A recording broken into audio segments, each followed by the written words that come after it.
Welcome to Talk Ottumwa, a production of Greater Ottumwa Partners in Progress. On this podcast, we'll talk about the local businesses in Ottumwa to give you the backstory to their success. We'll also talk about the economic initiatives that are driving the progress of the community, and we'll talk about the issues that the community faces and much more. So stick around and let's talk Ottumwa. Hello, everybody, and welcome to another exciting episode of Talk Ottumwa. We have a very special guest today in this series about mental health. Her name is Abby Jager, and she is a soon-to-be senior at EBF High School. Welcome to the program, Abby. Thank you. It's nice to be here. So to begin, tell us a little bit about yourself. Well, I'm going into my senior year at EBF, and I'm a member of Legacy Youth Alliance here in Ottumwa. And over the past year, I've been speaking out about youth mental health within our community, up at the Capitol and around in various meetings. So what got you into the Legacy Youth Alliance? So the Legacy Youth Alliance is made up of students from the surrounding schools of Wapello County. We have students from Pekin and EBF and Ottumwa and Cardinal. So they send out feelers once their seniors graduate from Legacy to get new members in. And one of our older senior members was looking for someone to replace them, and I got an interview with our leader, and then I was accepted. What was the interest for the youth leadership that made you really drawn to submit the application and go through the process? I was actually a bit hesitant at first, but our senior member that I mentioned earlier, he convinced me of what an educational experience it was for him and how much of an impact it had on him and his education. And I really trusted him, and I thought, well, why not? I'll give it a shot and see what I can do. Okay. And obviously, mental health has been the prime issue for this year's program for you. And why is that a personal item? I think it was a combination of two things for me. And I'd say that those are education and personal experiences. On the education side of things, with Legacy, we do a needs assessment every year.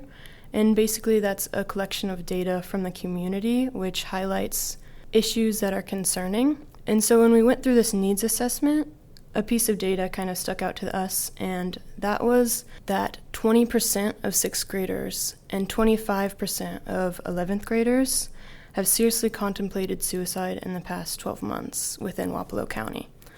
So after we read through the needs assessment, we decided that youth mental health was becoming a huge concern within our community, and we decided to make it a high priority for our organization to investigate and see what we could do to help. On the other side of things, in my own personal experiences, I, like many people, know people that have struggled with mental health and mental illness, and I've seen the impact that illnesses such as depression and anxiety, schizophrenia, bipolar, can have on not only the person suffering, but also their communities and their families.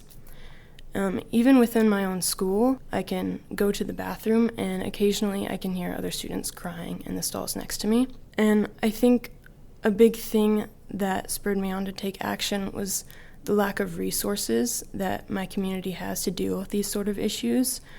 Our school just kind of lacks the resources and funding to help kids that are going through mental health struggles and crisis. We have one counselor for our entire school, and the recommended ratio of counselor to student is 250 to 1. And we are well above that. So we're not given the proper resources to deal with our struggles, and we don't have the proper facilities. If you're going through a crisis at school, it's really difficult to find a place to deal with it. We have one counselor in her office, but she can only do so much, and there's so many kids that are struggling with the issue that the only other place to go is the bathroom to get a bit of privacy there. So when I experienced that mixed with my education, and I'll say it public speaking is not something that comes naturally to me. Which really is kind of a shock, because in our interactions you have been really, really well versed. So you saying that is kind of a shock to me. Yeah, it just got to the point where I decided that I wanted to prioritize speaking out about youth mental health and the struggles over my own discomfort. And it became an easy decision to go ahead and do that. Okay. Now, looking at your research that your group has done, has there really been any causation that you found for the increase in the struggles that children are having with mental health crises? That's something that's really hard to put a pinpoint on, and I'm not quite sure what's causing it, but I do know that people are starting to speak about it more. And I don't think that there's necessarily been an increase. I think that people are just starting to recognize it and speak about it. Yeah. Okay. So what is your role with the Youth Leadership Academy? How are you leading this change and how people are moving forward with the mental health topic? Our organization has sort of evolved from just educating ourselves and going on site visits to now actually advocating for the things that we've seen. And it started with going up to the Capitol and advocating with our legislators. And then it's just sort of grown from there, and we've spoken out at breakout sessions and doing a podcast like this. So we've grown to actually sort of advocating and informing and educating. And me, as well as another member, have kind of taken those opportunities and said yes to what we can to speak out about it, because we found that it was such a big priority for us and our organization. And once you say yes the first time, you think, oh, like I can actually do this, you know? Yep. And people were listening to us. And that was an important part of why we keep doing it, because we feel that we can make a difference and educate people. I want to talk for just a second about going up to the legislature and speaking, because that's a very, very bold move that not a lot of people, number one, understand that they can do, but number two, actually follow through and do. So can you talk a little bit about that experience in particular and how that day looked for all of you, and then what some of the results from that were? Yeah, definitely. Legacy got a grant application from NAMI, Iowa to sponsor Ottumwa going up to the Capitol and speaking on the Day on the Hill. And basically, NAMI Day on the Hill is when a group of people meet up in Des Moines, and they meet and they plan out what they're going to say to their legislators, and then they bus over to the actual Capitol and they meet with their representatives to talk about the issues within mental health.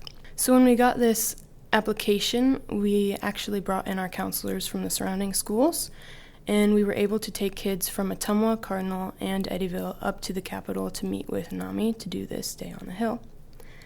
And so we met at a hotel, and we learned how to actually advocate to our legislators. I mean, I knew nothing before I went there, and I learned a lot on how to actually speak to them, and we learned to keep it short and to the point, but also share a personal story with a connection to what we were trying to advocate for. So for us, that sounded like a short story of mental health struggles that we've experienced. And then we actually went up to the Capitol after practicing a couple times, and we submitted ballots to our representatives, and we actually got in with our Senator, Sherilyn Westridge, and a group of us from Eddyville were actually able to speak with her about our mental health concerns. And we asked for her support in providing more funding and resources to our rural schools so that we could better handle the mental health struggles that our students were facing. So you mentioned some of the biggest issues, and one of those being the counselors in the schools and the imbalance with the ratio of students to counselors. What are some of the other issues specific to mental health in students that you have seen? There's so many students dealing with mental health, and yet not many talk about it. So instead of this shared experience bringing us together, I'd say it's pretty isolating. When a student goes through it, or when a teacher goes through it, a parent, anyone goes through it, it can feel extremely lonely. Like it's you against the illness, and your community doesn't necessarily understand. Your peers don't support you or understand you when you're going through a hard struggle. And I think that's an extremely difficult thing to recognize and also solve, because that's just the nature of what it is right now, and especially within our community. It's just reluctance to talk about it or acknowledge it, and that can add to the hardships of the illness. So from your point of view then, if there seems to be a problem in talking about it and a problem from other folks acknowledging it, how do we reconcile that? How do we come to a place where the students feel comfortable in speaking about the issues that they're going through, and the people that they're supposed to be talking to, those natural support systems that they have built in, listening to that and taking it and making some sort of actionable step out of that? Yeah, I think something that we could do is to be more intentional with talking about it. I think the avoidance of speaking up about it causes people to feel uncomfortable talking about it, and one of the best things you can do is to speak to others that are going through the same thing, because that can provide some support. And so I think it's important that in the school environment, they're backing up the idea that they care about your mental health. I mean, rather than just posting up a sign that says mental health matters, it's actually making sure the student knows that they can come and speak without the fear of judgment or a negative consequence.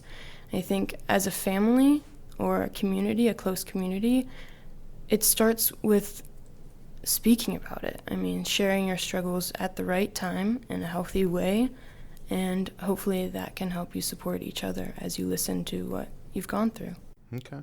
Now, has the school district, have they been pretty responsive and willing to work with you through this process? Definitely. Through Eddyville, we actually spoke to the board meeting, and they were very attentive and they listened to us. And then in Ottumwa, our advocating has actually sparked the making of a brain room, and the same in Cardinal. So these schools have now put in rooms where kids can go when they're in a mental health crisis, and it gives them the resources and the support that they need when they're going through a struggle. So can you talk about those rooms just for a second, and what those rooms look like, the resources that are available in those rooms, things like that?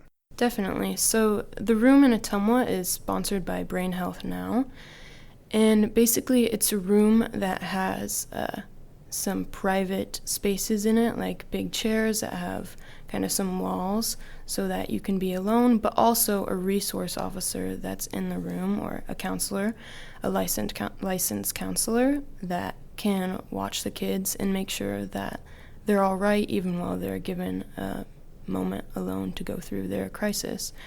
And that counselor is always in that room as a resource that they can use. Okay. And when do these open?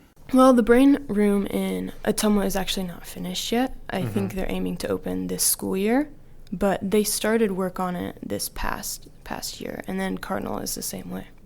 So with the creation of these rooms at Cardinal and OHS, that seems like a pretty big accomplishment for your group. Where do you see the next steps going for your particular group at the Leadership Youth Group? I think that our next step will be to hopefully get these rooms in the schools that need them, and hopefully provide support to the school systems and the students that want them. Further, that looks like speaking out, keeping speaking out, and as we get new members, sort of giving them the confidence and the encouragement that they need to keep going, talking to others in a professional setting, and keep speaking about mental health. And you mentioned, this is your senior year of high school. Is this a topic that you see the group continuing on past, or is this something that's kind of, this is this year's topic and we move on to something next year? In my opinion, I don't think this conflict will be resolved anytime soon. So I think that our organization will find that it is still a priority in the community. And that depends on the needs assessment. There could easily be another issue that the data shows needs to be a high priority. However, for the past couple years now, it's been sort of mental health that needs to be investigated and helped out in any way possible. Okay. In looking at the mental health crises that children are going through now, have you found any commonalities in the students themselves, like family or socioeconomic position, that helps that creates that hindrance from them having a healthy mental health state? We actually met with CASA and we learned about ACEs 360, which is Adverse Childhood Experiences. And when we went to that meeting, we learned about these traumatic experiences that children have that can affect not only their mental health, but their ability to live a fulfilling life. And those experiences can be some like abuse, childhood abuse, or taken out of their home and put into foster care. And basically, the higher the ACEs 360 score, the more likely they are to develop these illnesses. And I'm not saying that's everyone with a high ACEs score, right. But yeah, it makes them more likely to. Okay. And obviously, there's really not any silver bullet for any of that, but looking at the programs that your group is trying to model into the school system with the assistance of the school districts, do you see any easy paths that you can chip away at some of these issues? Right now, I think a thing that we are pursuing that could help within our school system is the Green Bandana Project. And basically that's when students go and they get mental health training, and then they put a green bandana on their backpack, and as they walk through the hallways, it shows other students that they are willing to help, willing to listen if they're going through a mental health struggle. And I think that will help the community side of it and help the isolation that might be happening. What's next for you? Well, I have one more year left with Legacy, and as long as I'm still in Legacy, I have a better opportunity to get into speaking about this. Actually, in August, me and another member will be speaking out at the Youth Philanthropy Conference about youth mental health. But once I get out of Legacy, I think it will be more difficult without the organization backing me to get into these speaking positions to have a platform to speak about this. However, it's something that I'd love to keep pursuing because I find that it's something that I want to make a priority within my own life to speak up about, and I found that it really helped me and helped me feel a little less helpless when it came to mental health, to help educate others and maybe speak for those who aren't given the same platform as me. You know, I mentioned this the last time we spoke, and we're quite a ways into this podcast, and I think that it's important, since everybody has been listening for quite a while now, to talk about you specifically, because you had mentioned that public speaking is difficult for you, and you have some of these difficulties yourself, and you really are kind of a positive influence on your fellow students.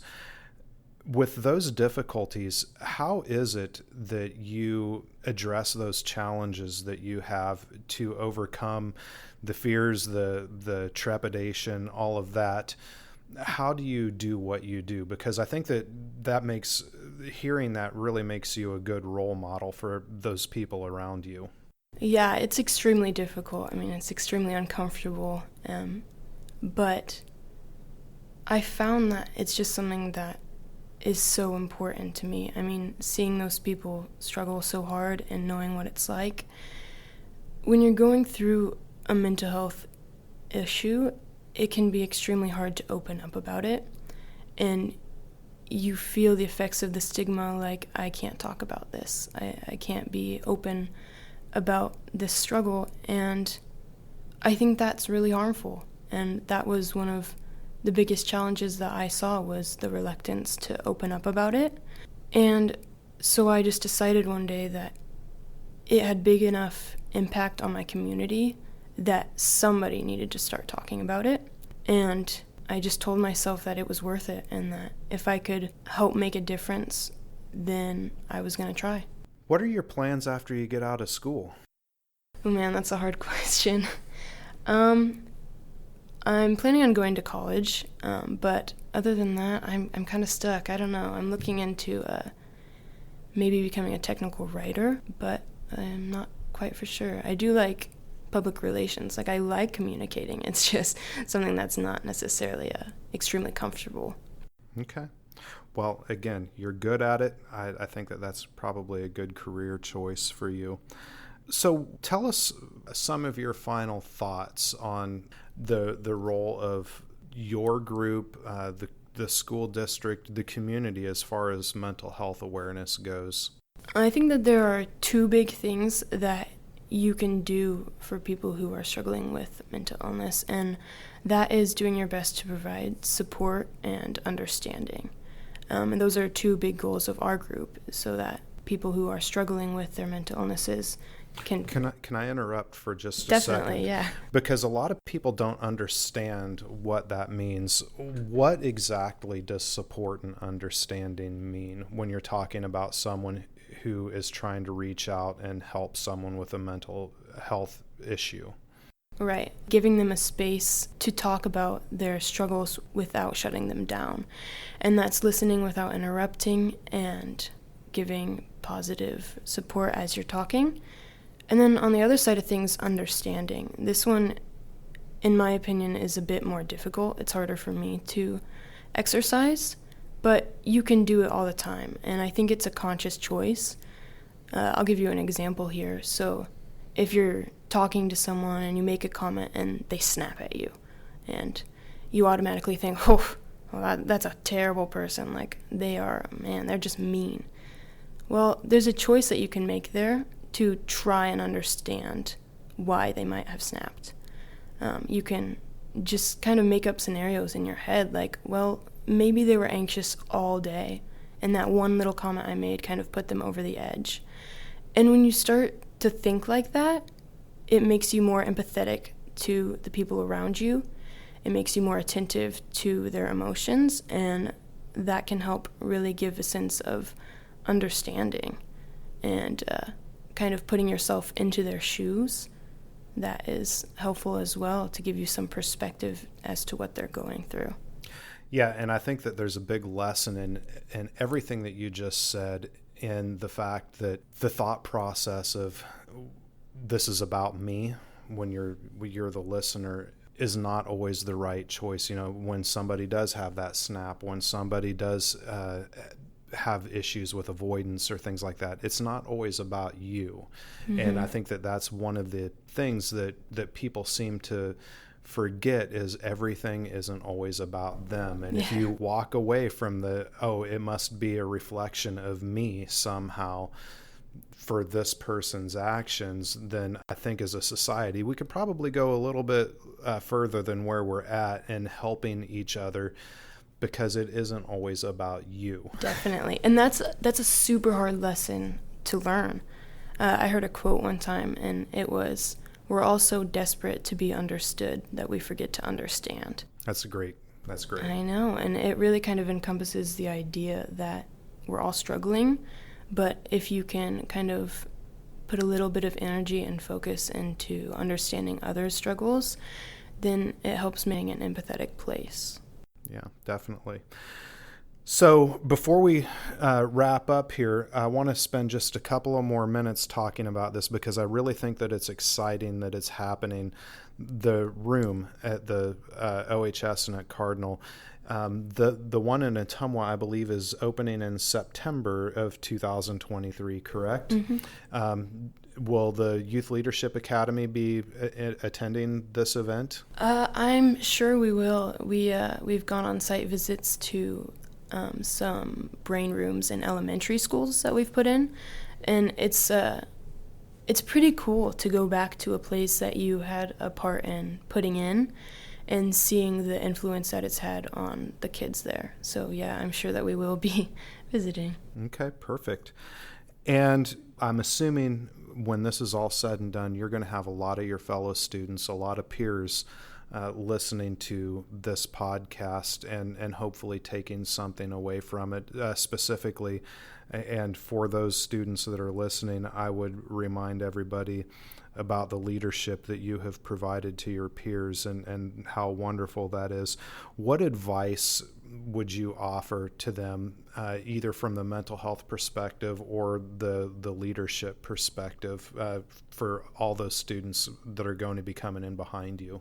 On the mental health side of things, I just want to say that it's extremely hard to speak up about it, especially when it comes to your own experiences, but it's also extremely important to show others that it can be done, and it can be done without judgment, and that your struggle is important to talk about because it could help somebody else and you would have no idea. On the leadership side of things, I just want to say that even if you're not entirely confident, act like it. I mean, kind of fake it till you make it, and if you get an opportunity, grab it by the horns. Just say yes and see what comes out of it. You either do well or you don't do well, and then at the end of the day, you go on to the next one and try again. As someone who's been around the block a couple of times, I can say that every bit of that advice for leadership is absolutely accurate. You will fail. That's a guarantee in life, but never let the failures get the best of you, because it's through failure that success arises. Right. Yeah. Any final thoughts for us? I don't think so. Just thank you for having me. Yeah, no problem. Well, that'll wrap it up, our conversation with Abby Jager today from EBF High School. And please make sure to stay tuned for the entire series of mental health in Wapello County.